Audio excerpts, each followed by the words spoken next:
Hey, welcome to the Dropship Podcast. Today is one of those times where John and I did some SEO work. Actually, it was a company doing some SEO stuff for us where they stumbled on a keyword I've actually never heard of before. Or maybe I just haven't heard it called this before, I think is more likely, because I've definitely heard of the model. But we're answering, branded dropshipping versus high-ticket dropshipping. Obviously, we love high-ticket dropshipping on this channel for good reason. There is 142 other podcasts where you can hear why, but let's talk a little bit about branded dropshipping and what that actually looks like. To me, I've never heard it called branded dropshipping. Have you ever heard it called branded? John, what have you heard it called? Well, I guess it's... in a sense, it's private labeling or white labeling, really. Those are the terms that I would have associated with this. I actually had to go to Google and research this one because... Me too. You're right. I'd never heard it as well. I think it's probably come about because some bobos have been using it to describe certain things out on social media or something like that. But people are looking for this. So... To be fair, if we had to look it up, we should probably describe that. And even if you say private labeling, white labeling, I think that might go over. Certainly some beginners have probably never heard those terms either. So maybe we should describe what this actually looks like. I know I'm getting targeted every day. It seems like by start your own supplement brand, just slap your label on here. I get targeted by that ad every day. Maybe you do too if you're researching business models. That's kind of what this is. It is. It is. I mean, essentially speaking, it's putting your brand on the product before it goes to the customer, right? Now, traditionally, in my mind, that's not actually drop shipping. Like, for me, it had never really been a thing that I'd still associated that with a product that you would buy on bulk, right? Yeah. Do you know what I mean? But same though, right? They're just drop shipping it for you. So this is, like a contract manufacturer who found a new way to maximize revenue of saying, hey, we already make all of these supplements. We'll happily throw your brand on there and we'll ship them out one by one if you're willing to try and sell them. I don't think I've ever seen this in the high ticket products before. No. I mean, I don't think so. I don't see it happening in the high ticket space. I mean, I wouldn't rule out that there's someone somewhere, some supplier, manufacturer who will do it. But I mean, the reality is changing the branding on most high ticket products. One, why would the brand want to do that in the first place? I mean, we're talking about, if you're in the high ticket space, these brands, they have millions of dollars of goodwill in their brand name, which is on their products. Like, what would be their motivation for putting your brand on the products just to help you? There's not really any. And they would have to change their entire manufacturing process, right? A lot of high ticket products, the brand is imprinted on the product. You can't just change that. It's not just like some cheap sticker that they're going to whack on it for you and magically it's your product. You know what I mean? Like it's look around you. I mean, I'm sitting in a room. There's a camera there. It's got the brand imprinted on it. I've got studio speakers here. The brand is like actually imprinted in the product and they're like $1,000 each speaker sort of thing, right? You can't private label that. Maybe you could put your brand name on the packaging or something, but that's not what we're talking about here. So I just don't see, to me, this sounds like low ticket drop shipping with your brand on the product. Really? Possibly US supplier. Like if you're in the US, local supplier, low ticket drop shipping. That's probably what I would call this. Yeah. And look, is that better than AliExpress drop shipping? Yeah.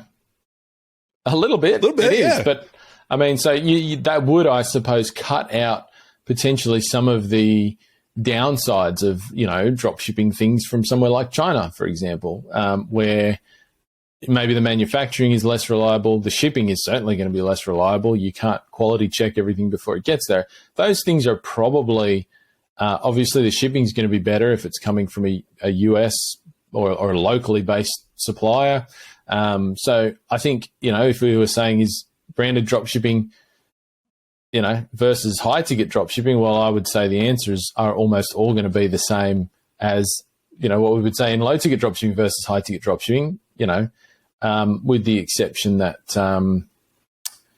a couple of aspects are probably a bit better, like the shipping, for example. Maybe the quality of the products could be, not necessarily, it doesn't, just because it's made in the USA, it doesn't make it a fantastic product, but I've only seen this in supplements where it makes sense that I'm not going to go get supplements from China and sell them. I'm just not. Like, I know the quality is going to be off. I better be testing that when it gets over here. Whereas most, and I'm not going to say all, because it's definitely not the case, most U.S. manufacturers have to go through rigorous testing in order to sell products. Again, they're still skimping stuff there too. They're substituting things where you can't test for it. So you're right. I think this is just low ticket dropshipping with a new name. Perhaps you're giving a customer a better experience because it's not showing up in 40 days. It's showing up in shorter days. They're getting a product that hopefully looks nice. The ones I've been targeted for since I started looking into this are people who are like, they'll make the label for you, and their examples are horrendous. They're like so bad. They just want to get somebody to start doing this, which makes no sense to me. I'm not understanding why this is like a good idea for contract manufacturers. Of the hundreds of people who stumble into this and say, I'm going to start selling whatever, vitamin D3, of those hundreds, is there one that actually like turns this into a business and it's like fruitful for them? And if they're drop shipping, you don't have to like place a minimum order. There's no incentive here. So I'm not really sure why this exists or how this could be beneficial. I'm trying to think through a use case for this. Maybe if you're like a fitness influencer and you can get your own protein powder and get it started, I guess. I just don't understand it. I mean, that would be the thing for me. If I was like, I have an idea for a product that I want to sell, that I love. Like, I want to build my own company, my own brand around this, but I don't know if it's, I want to test it first. I want to see if I can actually sell something very similar. So I'll go out and find somebody who's already manufacturing it at a specification that I like. And once again, this is kind of easy with supplements, right? I mean, if you're going to sell vitamin D, it's going to be vitamin D. Yeah, you can have different amounts in the capsule or whatever, and you could have different purities and it could come from different sources and all of that sort of thing, but it's going to be vitamin D of some sort in a pill. So can you sell vitamin D if it's a supplement?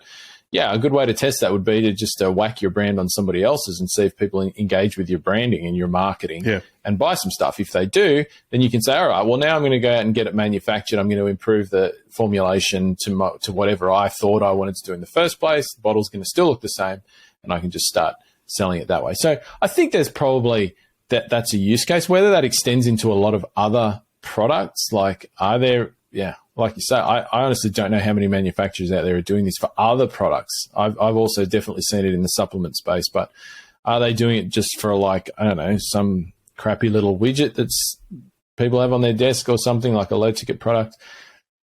Maybe. And that would be a good way to test that product before you went out and got it manufactured and bought on mass, I suppose. But once again, I think if you are coming at it from the perspective of, am I going to do this branded drop shipping or white labeling, private labeling versus high ticket drop shipping, if we were comparing the two, then you've really got to be like in the space, like they're very different, right? Just the marketing, like you're in the same space as low ticket drop shipping where nobody's looking for your product, right? So your marketing is have to be really good. I mean, if you've already got an audience or something, this makes sense, right? Like you said, if you're a fitness influencer, if you're in a hobby space and you're a podcaster or you've got a YouTube channel that and you've got an audience of people who also have that passion or that thing and you want to monetize it, this could be a good way to test some product ideas out. If you can find the products that fit your audience that somebody will white label or private label for you, I think that could work. But the end goal is you're going to actually have your own products manufactured on bulk that you're going to replace those dropship products with if it's on that end. But if your plan was just to sit there and go, I'm just going to do branded dropshipping forever, I don't think that for me would be a particularly attractive prospect. And I do want to tie this back into high ticket dropshipping. So, back when I sold pellet grills, John and I actually bought that back, by the way. So there's the emails are still in there. I had a folder of all of these manufacturers in China who had reached out to me and they were like, hey, we make Traeger, we make X, we make Y brands. We'll make yours too, right? So there's going to be no shortage of that if you're in the dropshipping world and you're any good. And like that is actually an opportunity. Moving away from dropshipping has to be your goal at some point. Like you can be a retailer, but go look at every retailer in the United States. They're not branded dropshipping. They're creating their own brand and stepping in front of the audience that they have. So if you go to, I think Walmart's like supplement line is called Equate. that's them private labeling. I off the top of my head, I cannot remember Target's brands, but again, they have their own brands that they bring in private label. You should do the same thing. You should start your high ticket dropshipping business, go acquire the audience that you have, which is going to require you to move away from ads a little bit and move into more generic terms, but go acquire that audience and now build a better product. Give a shit about the customer. Don't just white label some shit, give a shit about them, and make a better product and put that in front of them. And now you have started your own brand, which is going to grow exponentially as well. Now you have two different assets. You have the retail version, you have the brand version. This is something I was able to do at one of the businesses I was part of, two of the businesses I was part of. Actually, in fact, we acquired one of the brands we were selling, which is a whole nother avenue. Both of these topics, I think I could go like onto their own podcast and probably go on rants about this. There's a section in our course where I'm kind of looking for a volunteer to help them do this so that we can show this off to our students as well. But the idea is in there. And so, look, I think John's right. This is low ticket dropshipping. If you have an audience, maybe this makes sense. Again, I still think you should pivot quickly away from this into your own brand, into your own, possibly even your own version. D3 is not a good example because you're buying 1,000 IU, 2,000 IU, 5,000 IU, 10,000, whatever that is, right? There's going to be some other versions that you can, mix up slightly and make them your own version so that you're not just white labeling. So you're not just another thing on the market, but you should have your own audience. You should be able to talk directly to the person you serve, which is going to make your brand different already. I don't know if anyone listening to this is them. And even then, if I'm a fitness influencer, doesn't it make way more sense to sell fitness products that are not, supplements are the rage because they're recurring. I get it. I'd probably do both if I'm dead honest with you. I would find the high ticket fitness products, the middle ticket fitness products, and the low ticket, and I would do it all. And I would use my audience as my traffic driver. I probably wouldn't even run ads. You know what I mean? And so I don't know. High ticket is clearly the winner here for me, but I do see some use cases for this as far as comparing it to, maybe we should have done branded dropshipping versus AliExpress dropshipping, because I think those two are more similar than what we teach and what branded dropshipping is.